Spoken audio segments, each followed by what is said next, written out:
there is a new show coming to Netflix in March called The Three Body Problem, and it's from Weiss and Benioff, who ruined Game of Thrones. Okay, but were the ones who made. They also made it great. I will. Yes, season 1 is one of the best seasons of television ever. They created, alongside George R.R. Martin and a lot of hardworking people, they created a cultural phenomenon and at least 4 of the best seasons of television that I've ever seen. Ever, yeah, sure. So, 5 through 7 are and here's the thing: mixed bag. They still made really good 5 and 6. Season 5 and 6, I think, are really good still.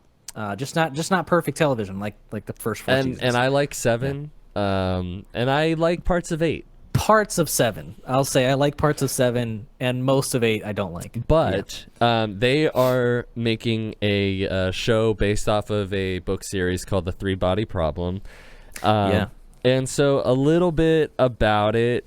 I'll read the log line. It says, a young woman's fateful decision in 1960s China reverberates across space and time into the present day, when the laws of nature inexplicably unravel before their eyes. A close-knit group of brilliant scientists join forces with an unorthodox detective to confront the greatest threat in humanity's history. So I ended up reading a little bit about this in preparation for watching the trailer and talking about it. I think the start of the books is really interesting, but it doesn't seem like we get any of that in the trailer. Like from what I read in the start of the books, it follows that woman, right, from the 1960s, but it follows her as somewhat of like the antagonist, where she is like tired with humanity, and like the Chinese government like recruits her to basically figure out how to send radio waves, and the secret of that was to like make contact with alien civilization. She was told not to, but went rogue and kind of did it on her own, and so she was, she started this kind of secret society with other people who also wanted like the aliens to come, and who were also disappointed with humanity. So I think all of that I found so interesting, but then like the trailer showed the other half of that first book, where it's like we like all the like a lot of the top scientists of the world are turning up dead, right? And these characters group up to figure out why these deaths are happening, and yeah. So I think I would have preferred maybe to start with the other half of it, but I think the trailer still looked good from what I saw. It just wasn't great. I think it looks pretty interesting. I mean, like the first half of the trailer is kind of like a noir, international like conspiracy. Why are these people being killed off? You have bodies hanging from lampposts. Some scribblings, people seeing numbers, right? So there was that, and then obsessively writing numbers, right? And then all of a sudden you get into this more fantastical side of things, and I don't even know where that's going. I think I mean that's definitely the aliens, I think, for sure, right? Yeah, so I feel like there's aliens. Oh, there's for sure, like that's. I mean, I don't know. Maybe I spoiled myself, but that was what I kind of read. Yeah, I mean, I feel like it's implied that there's aliens. For sure. There's also, if anybody's interested, I believe this book is originally Chinese. Yeah, it was written by a Chinese author. And there is a Chinese show that has already made this. Okay. I heard they had developed like maybe a movie back in 2015, but I guess it's a show instead of a movie. There's a show. Okay. You can watch it on YouTube, I've been told. But it's very Chinese, and I've been told that like Western audiences may not necessarily. No, well, just like it's just different storytelling than we're used to. Sure. But but there is that. If anybody's doesn't want to wait for this Netflix show, But there's some names that will be will from Game of Thrones that we remember. So there's John Bradley, who played Samwell Tarly. And there's Jonathan Pryce, who played Davos? No. Well, there is the guy that played Davos, though, which I'm excited about. But Jonathan Pryce, who was the high priest who took over King's Landing. Wasn't it the High Sparrow? High Sparrow. So he's in that. I didn't even see him in it. And then, was he in the trailer? I don't know. But and there's Benedict Wong, who plays Wong in the MCU. Yep. Who also plays a witch doctor in What We Do in the Shadows, and he brings back people back to life by scatting. So what, like jazz scatting? Yeah. Wow, that's quite the plot point. You got to watch that show because it's pretty incredible. He brings back Haley Joel Osment as like a zombie by scatting. Cool. Yeah.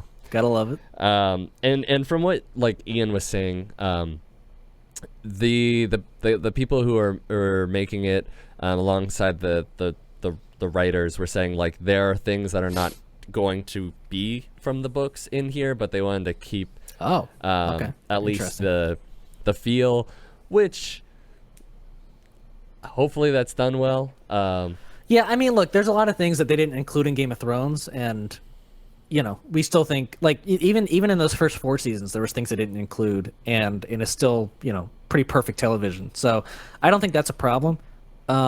What I do like though about the trailer and about the whole concept is that it's set in a very grounded like real world. Like it's a sci-fi type like plot and show, but for the most part we're getting a pretty realistic setting with like sparse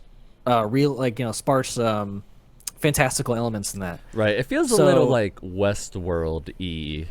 You know what I mean? Interesting. There's that. Yeah, because that kind of had a grounded feel, but this very there'd be grounded corner. like parts of it. The people outside of the simulation or whatever, and then being in the actual thing. Because it feels like whatever that device is that they put on is like a way to view or to get into a separate plane of existence where like maybe things are happening that we don't know about. It is I am curious what like the 3-body problem is. I'm wondering if it's like science, religion, something else, or if it's like this reality, another reality, and something else. So I do know. I feel like, but maybe they'll make it something different. I think that's possible, that maybe kind of like build on what's there. But yeah, it's neat. I think it's interesting. Yeah, I'm excited. I don't think I like. Originally, Benioff and Weiss were gonna make a Star Wars movie. That's what they left Game of Thrones for. That's what they ruined. Well, they also left Game it for this Netflix deal. Yes. So they're still on this Netflix deal. Like I think one of them wrote Gemini Man. The other wrote this show from the movie came out 2022. It was like a metal show, high school metal show or whatever. Maybe not show, a movie. So like they've been writing stuff for Netflix. It's just nothing's really like panned out so far for them. Like I think this feels like they're like this is the first thing that I've seen that was like from the creators of Game of Thrones, like I feel like this is the thing that, and I've been told like this is a very from well, I think this is definitely what they want to make their next Game of Thrones, right? And like from what I've heard from people who know about the books, like read them, they're like this is a significant undertaking of a story to tell, so that's exciting. Yeah, I mean, I've heard it's one of the best like books ever written by a Chinese author. It's a trilogy of books from what I hear. So they have a lot of material to go off of. Yeah. And not even just from Chinese author. I hear it's one of the best like sci-fis ever written as a book. So which is exciting for me because like honestly, like in the past like few years we've had so many exciting sci-fi material come through. Yeah. We're getting this. Apple did Silo, which I haven't finished it, but that's great.